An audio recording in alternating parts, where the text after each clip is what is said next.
Velkommen til jeres første skoledag. Vi skal nu lave en leg, der hedder Engle og Dæmoner. Det er et scenarie, der handler om en gruppe børn, ja, som hver aften stikker af fra deres virkelige liv for at mødes omkring det her bog. Teenager og selvværd, de er bare sådan, de er ikke venner. Når jeg klæder mig ud, så kan jeg bedre tale med andre folk. Og fordi hvis det er, at de ikke kan lide mig, så er det rollen, jeg spiller, de ikke kan lide. For mig så betyder det her altså legit et nyt liv.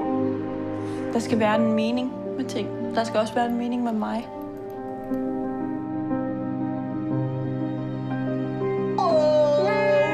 Du var lige der, hvor jeg troede, du var. Jeg tror ikke, at dæmoner behøver at være onde.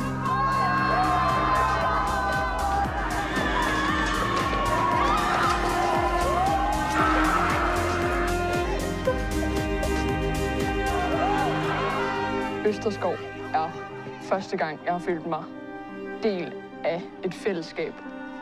Du skal tage et skridt ad gangen. Find nogen, der kan have din ryg.